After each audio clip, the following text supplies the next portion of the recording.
حضرت آدم علیہ السلام عاشق د خپل د رب د حکم چې کله ورنه خطا سرزد شو فورا په سجده کې پریوت ربنا ظلمنا انفسنا وان لم تغفر لنا وترحمنا عاجزی اختیار کړه. عاشق چې د معشوق ناراضگی نه برداشت کوي او چې کله علم وی معرفت وی او دغه چې د عبادت وی خو ورسره چې تکبر راشي نو بیا د شیطان په شانت انسان ذلیل. رسول بالله من الشیطان الرجیم. بسم الله الرحمن الرحیم. قال ما منعك ألا تسجد إذ أمرتك قال أنا خير منه خلقتني من نار وخلقته من طين قال فاهبط منها فما يكون لك أن تتكبر فيها فاخرج إنك من الصاغرين. صدق الله العظيم. مخی آیت مبارکوں کی اللہ جل شانہ د انسان په انسان باندې د الله جل شانہ چې کم نعمتونه دي کم احسانات دي دا غي ذکر فرمایل. هغه دا چې الله تبارک وتعالى انسان لا په مقدس مکه باندې زی ورکړی دی او د پاره پدې کې د معیشت معاش انتظام کړی دی او بیا الله تبارک وتعالى دا انسان پیدا کوي په بهترین صورت کې پیدا کوي او بیا دغه انسان مسجود ملائکه ګرځولې دی. دا هغه واقعي ذکر الله تبارک وتعالى فرمایل چې کله د حضرت آدم علیه السلام د تخلیق نه پس ټول ملائکو ته الله جل شانه حکم فرمایل چې آدم علیه السلام ته سجده وکړي تعظیما د پاره د تعظیم د پاره د تکریم.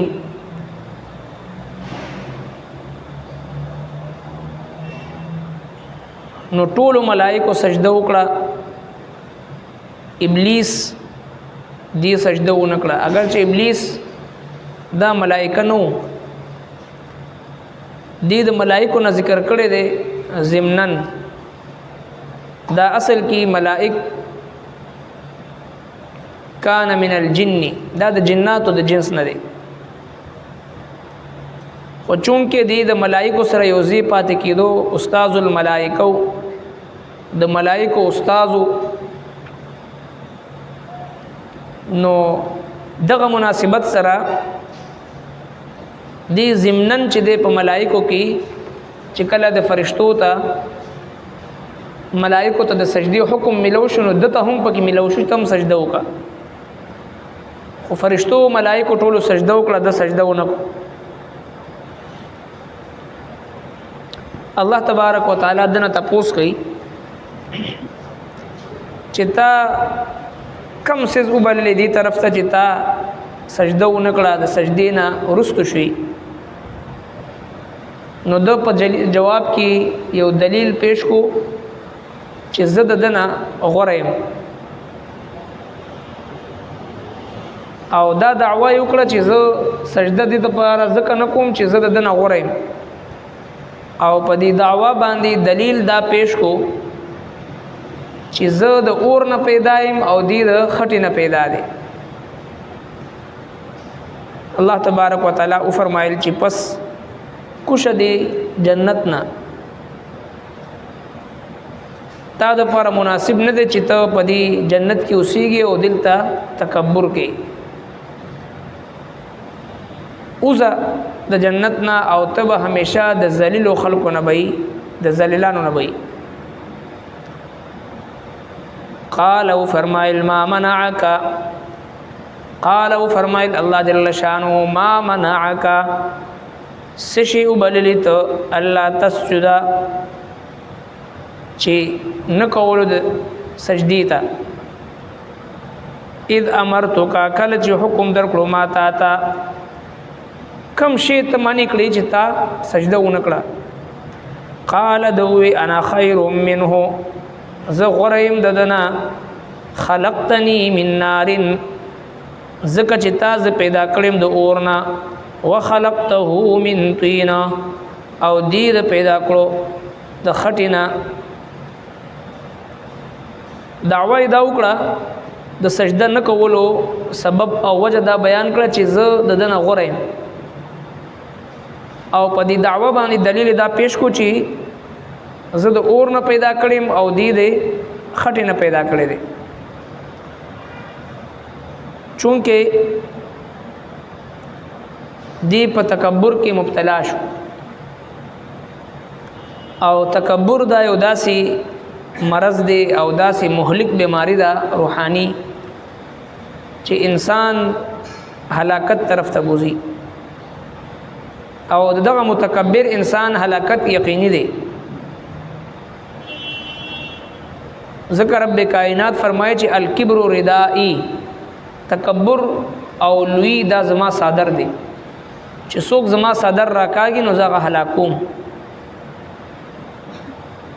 نو لہذا د لوی وکړه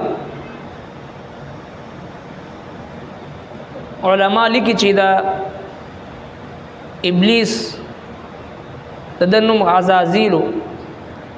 او د پسونو کالا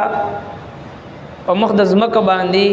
د الله عبادت کړو د زمکه چپ باندې د سجده لګولې و او دغه سي دی استاد الملائکه د ټولو ملائکه استاد او سردار نو فرمایي چې په شیطان کې درې عین موجودو کسلورم عین پکې وي نو دی بجنتیو ډېر لوی مقام ته برسېدلو ډېر لوی عالم ډېر لوی عابد ډېر لوی عارف ډېر لوی عالم دومره و چې د ټولو ملائکه استاد الملائکه او ډېر لوی عابد چې د زمکه په چپ باندې د سجده لګولیو ډېر لوی عالم ډېر لوی عابد او ډېر لوی عارف معرفت ورته حاصلو معرفت په دې وجه باندې ورته حاصلو چې کله الله تبارک وتعالى او فرمایل چې اخرج منها فانك رجيم وان عليك لعنتي الى يوم الدين وذا د جنت نه ترټل شوی تر قیامت پورې پتا لعنت وری عین د لعنت وریدو په وخت کې هم دومره لوی عارفو چې دی د الله تبارک وتعالى نه سوال کوي د پته وجه ما سوال به قبلي قال فانذرني الى يوم يبعثون ما ته قیامت پورې لګ مهلت راکا هغه مهلت ورته ملو شو فانك من المنذرين مهلت ورته ملو شو نو دومره لوی عارف لوی عالم لوی عابد لوی عارف دا ټول خصوصیات پکې و درې عین پکې علما فرمایي چې کسلورم عین پکې وی کنه دیبا دغه ذلت او رسوایی سره مخشوي نو دیبا جهنمی نو ګرځیدلی عالم عابد عارف او عاشق نو د سلورم عین پکې نو کدی کې عشق وی نو دیبا د عاشق د خپل د معشوق په حکم باندې خپل تن مندر قرباني ځکه دین اسلام موږ له دعوت راکې چې یو مسلمان با د رب کائنات د ذات عاشق وي والذین آمنوا اشد حبا لله یو مؤمن با د رب کائنات عاشق وي د الله په محبت کې بخپل هر څه قرباني یو مؤمن با د الله د محبوب پیغمبر عاشق وي قل ان كنتم تحبون الله فاتبعوني يحببكم الله یو مؤمن با د الله د محبوب پیغمبر عاشق وي عاشق رسول وي لا يؤمن احدكم حتى اكون احب اليه من والده وولده والناس اجمعين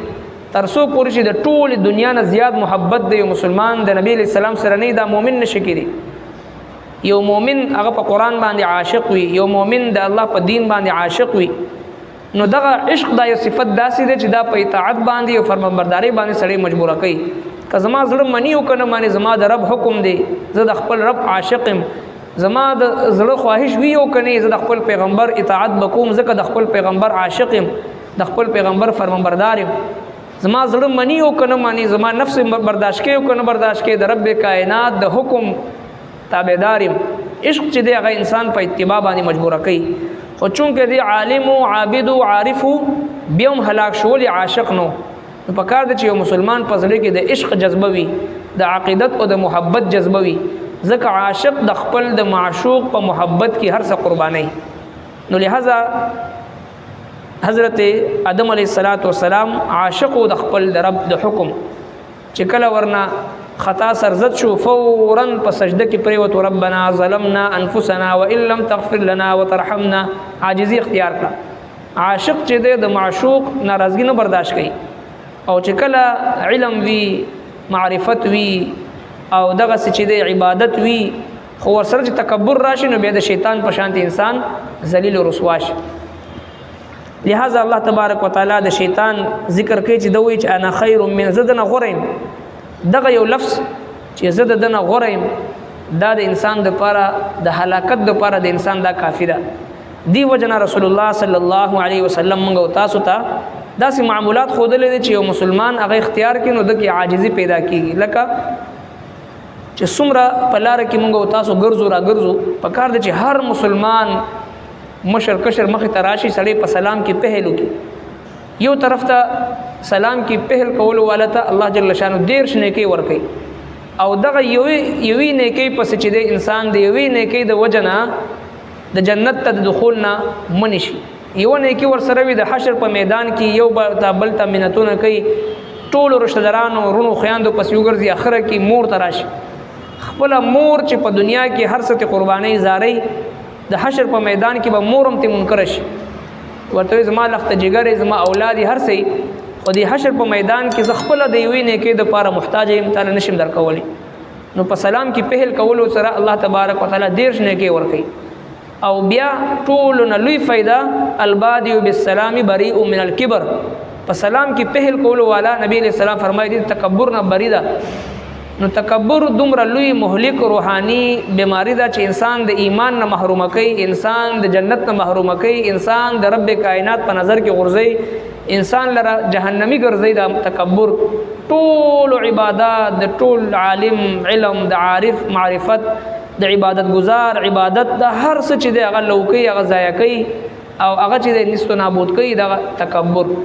لہذا دغه تکبر علاج په سلام کې پهل کولو والا کې په سلام کې پهل کولو مطلب دا چې چا باندې سلام اچوم دي ځان اوچت غنم دل عزت ورکوم دل مقام او مرتبه ورکوم خپل ځان دغه نه ټیټ غنم نو دا تواضع ده او چې کله په یو مسلمان کې تواضع پیدا شو عاجزی پیدا شو انکساری پیدا شو دا پیغمبرانه صفت دی دا چې د عاجزانه صفت دی دغه عاجزی دا د انسان د پاره د کامیابی او د کامرانی ټولو نه اهم او بنیادی ذریعہ هغه عاجزی او تواضع او انکساری دا چې دا په شیطان کې نو لوی عالم او لوی عابد او لوی عارف او عاشق نو دا الله تبارک وتعالى د حکم د تابعدار نو دغه ودان دي هلاک شو ربنا تقبل منا انك انت السميع العليم وتب علينا انك انت التواب الرحيم برحمتك